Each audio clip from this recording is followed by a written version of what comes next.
to introduce you to our next speaker. His name is Jeremies Pimizi. He is a social entrepreneur and TEDx speaker from Togo. He's the founder of Milwaukee Tours, a sustainable travel company. They operate tours in Benin and Ghana. His business focuses on small communities and villages so they can help make a positive difference in the local economy. Jeremies is also the founder of Fly for Life, an NGO that links qualified volunteers and travelers worldwide with Togolese communities. The organization teaches financial literacy to people in rural areas. So we are so excited to get to have you on this call. Thank you so much for your time. My name is Brentley Pennington, and it is an honor to host you. Thank you for joining us. Thank you too. It's an honor for me to be along other speakers to share mainly my story. So basically, my name is Jeremies Pimizi, as she said, and I am the founder of Milwaukee Tours, a travel company offering travel services to Togo, Benin, and Ghana. My story with financial literacy started in 2012 when, as travel planner, I used to visit villages, of course. And during one of my exploration trips, I visited one of the villages called Havu. Havu is located 2 hours away from Lomé in western part. So I joined my uncle to see what we can bring there and see if we can organize trips in that village, because most of our trips are focused on village areas. So during my trip, of course, I met many people. Most of people living in Havu were farmers. And I came across a situation that changed my life forever.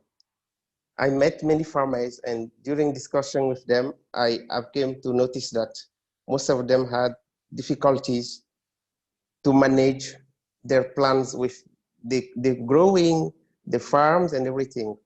I explain this because, you know, most farmers here are the one who feed the whole population. And when you go in a rural area and you meet a farmer who can't even, you know, manage to take care of his family, and sometimes they starve of food. The problem was most of them didn't have a serious plan at the start of the season. And at the end of the day, they had to pay the school fees of their children, the health care of all the family, which means they have to sell the crops that they grow.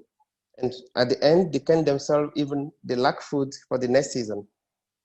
When discussing with them, I try to understand various reasons. I asked them, for example, how much did you spend the last season for your children's school and your children's health? Most of them couldn't say it, which means they don't even know. They just live day by day.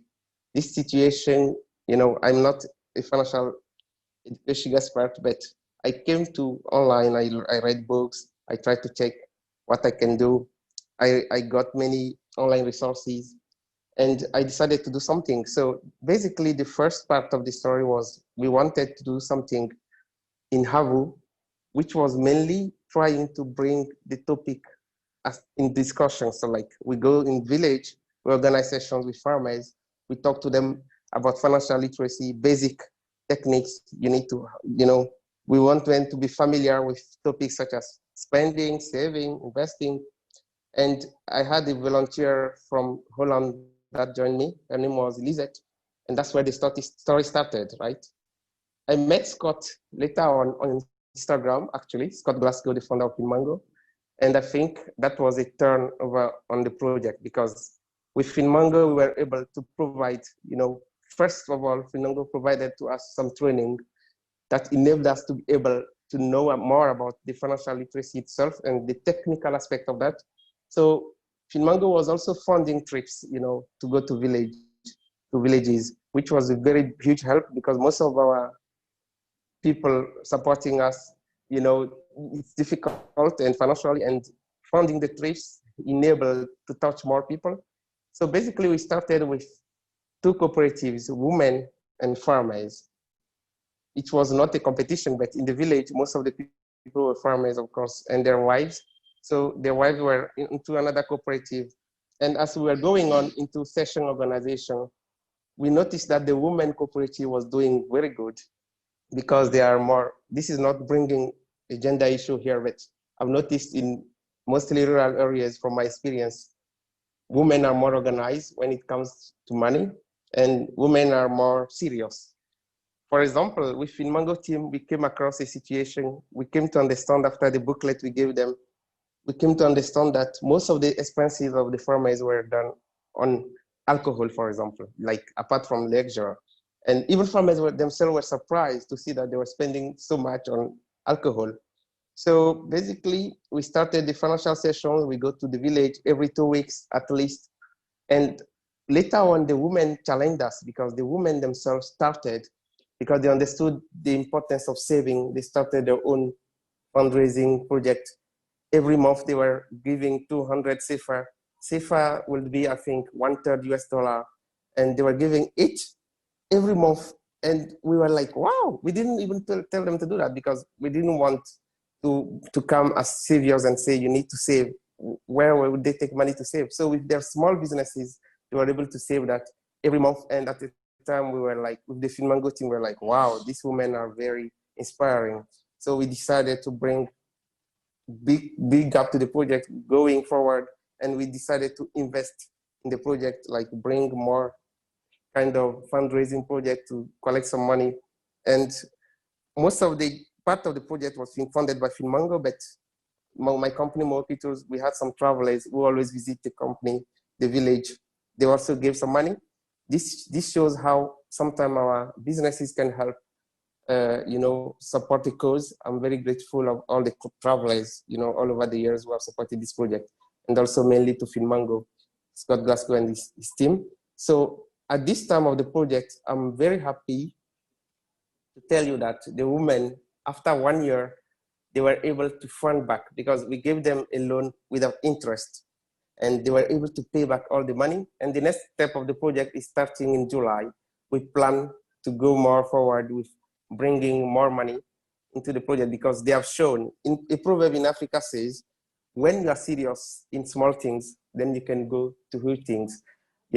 It means they were very serious with that money we gave them first. Now we can bring more. And what I've came to understand during this project, and that inspired me a lot, is in Africa, I think, compared to other places, we are, like, I think there are many poors everywhere, but in Africa it's a very serious issue. And that's why I chose the topic, using financial literacy to get off poverty. It can be a tool, financial literacy can be a tool, because when you have a lot of money, you can, I can say you can tolerate some kind of mistakes in life. You can spend some time more, or you can make some mistakes. But when you have less money or you don't have any money at all, it's difficult to make mistakes. So our goal is to not to teach, to bring the topic of financial literacy everywhere. For me, that's a universal topic. We need to talk about financial literacy in families, in schools. I saw many people, many former speakers talked about bringing the topic as, class in schools and university. I really agree. We also bring it in rural areas. And that's my, the person who just talked about the local languages, make tools available in all the languages if possible in all the countries. And I believe that this can be a tool to get off poverty, because more and more, I would say, to conclude, that you see now, this time we are living in, it's a very challenging moment. I know many people are losing their families. I'm not going to go back to all the difficulties now, but I think the most important is to be able to manage and to live. And all that lead to planning, and planning lead to, financial literacy, that because money comes in everything we want to do now. Even if you want to do a social work, even if you want to support people, money is everywhere. And I remember when I was speaker at TEDx Point with Scott earlier in February, after my talk, I met some people who were like, during your speech, we understood that, do you want to mean that we don't have to enjoy life, we just need to save money, not enjoy our life? I'm like, no, I didn't say that. What I say is, when you manage money very good, if you are a businessman, you are an employee of the government, anytime, a farmer, everybody, when you manage well your money, it enables you even to spend it more on what you like, your leisure. It doesn't mean you just need to spend your life saving money. I didn't say that.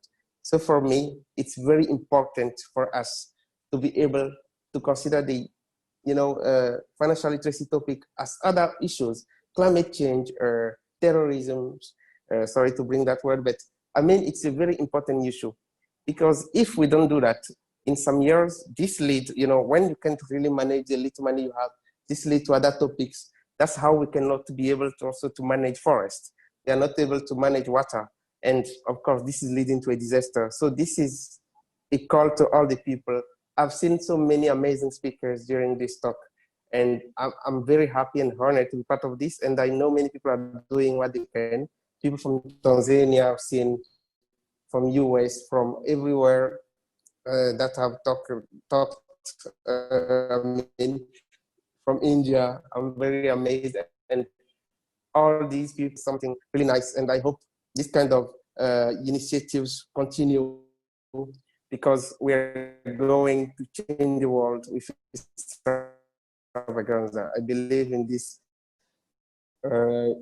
conference, and thank you for having me. Thank you so much for sharing. It was such an honor to have you on the call. We really appreciate all the work that you're doing, and just hearing your story was so encouraging, and what's happening where you are and what you're doing. It's just amazing. So thank you so much for your time. We really love having you. Thank you to everybody. It was a honor to have you too.